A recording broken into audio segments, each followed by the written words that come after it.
Last time we looked at inductors and we saw some physics formulas and some physical interpretations for what happens with an inductor. We also saw that the voltage over an inductor is equal to the inductance times the time derivative of the current going through it. Now we know that inductors like to resist instantaneous change in current, which can also be expressed by this voltage equation. What we can start to analyze is a similar circuit that we did with capacitors, but now we have an inductor. So again, we have a voltage, and then we have a switch, time equals 0. We'll close to position 1, so we'll have the voltage source in series with the resistor and inductor. And then after 10 time constants, we will be in position 2, where we just have the resistor and inductor in series. Now notice that we have the symbol tau here, and we know that for capacitors, tau, or the time constant, was equal to RC. We don't have any capacitance here, we just have an inductor, so we will be having a new time constant. Now, for time just past 0, what we have is the following circuit. If we can say that the current is going around in this direction, we can make a Kvl loop and say that the voltage minus the voltage of the resistor minus the voltage of the inductor is equal to 0. And we can plug in some values for this and say that V minus IR minus L di dt is equal to 0. We can rewrite that as di dt plus I R over L is equal to V over L. And again, we have a non-homogeneous differential equation, and we know that the current will take the form of the homogeneous solution and the particular solution added together. So for the homogeneous solution, we just set this equal to 0.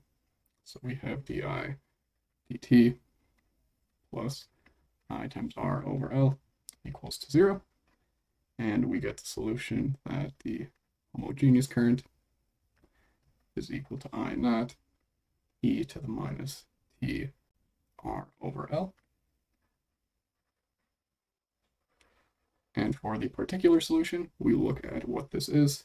And because this is a constant, we will say that our particular solution is also a constant by the method of undetermined coefficients.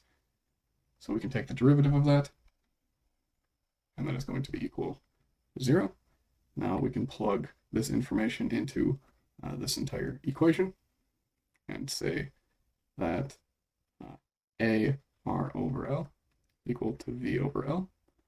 We cancel these out, and we say that A is equal to V over R, and that is equal to the particular solution. Now we can combine these two and say that the current going through the inductor is equal to I naught e to the minus t R over L plus V over R. And now we can look at initial conditions. Just before we closed the switch, there was no current going through the inductor because there was no path for it to go. And because inductors like to resist instantaneous change, just after we close the switch, we'll still have 0 current. So we can say that the current at just after the switch is closed is equal to I naught plus V over R, which is equal to 0. And then we can say that I naught is equal to minus V over R. Plugging that back in, we say that the current going through the inductor is equal to V over R, 1 minus E minus T R over L. And that's just combining this term here and this equation, then rearranging. So now we can say that the voltage over the inductor is equal to the inductance times the time derivative of the current, which is going to be equal to V, which is the voltage, times that exponential decay. So e to the minus t and then R over L. So now this is our equation for what happens as soon as we close that switch. And now we can define our new time constant, tau, is equal to L over R. And this allows us to say that the current is equal to V over R times the quantity 1 minus e to the minus t over tau. And that the voltage over the inductor is just equal to voltage times this exponential decay, e to the minus t over tau.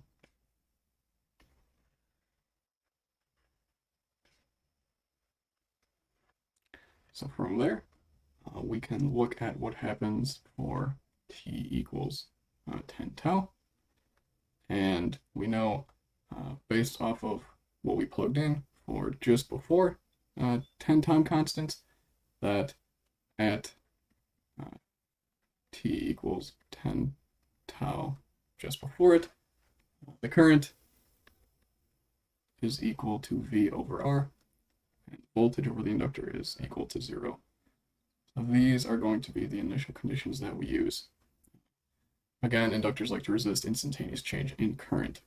So now, once we close that switch, what happens is we have this, where we're going to assume the same current direction as we assumed for the first stage.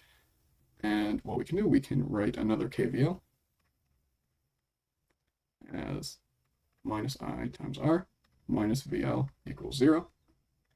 And this one's pretty easy. We can say that di dt is equal to minus I R over L. And this allows us to say that the current is equal to I naught e to the minus t R over L, or it's going to be equal to I naught e to the minus t over tau. What we can do from this, at t equals 10 tau just before, we can say that IL of t equals 10 tau is equal to V over R, since we just defined that, and that is going to be equal to I naught e to the minus 10. We can solve for I naught, and that will be equal to V over R times e to the 10. Plugging that in, we see that IL of time is equal to V over R, e to the 10 tau minus t over tau.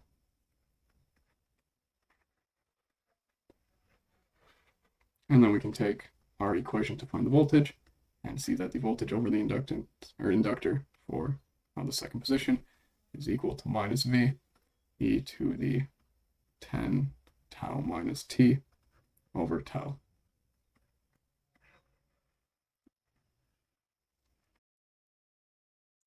Now, given the equations for when the switch is closed on the first stage and the second stage, we can graph what the voltage and current look like for the inductor. So we know that when we close the switch, initially current will rise over time, and the voltage will decrease, and that's the inductor simply just acting as a wire. And then once we close to state 2, because of the EMF and Lenz's law and Faraday's law that we talked about in the last video, the inductor will try to maintain that current, but it can't do it forever, so the current will slowly decrease. And again, we'll have a voltage spike like this that kind of decreases, except now we have a negative sign, and that's due to the derivative going from increasing to decreasing. And what we notice is comparing the capacitor and the inductor for charging and discharging versus putting current through the coil or energizing it and then de-energizing it, that we have these exponential ramp ups and then exponential decays for both, but the voltage and current is switched for each graph for the capacitor and the inductor. So next time we'll start a new circuit component, and that will be the diode. If you thought electromagnetics can get a little bit difficult, now we are entering the world of semiconductors. So that's what we'll be talking about in the future.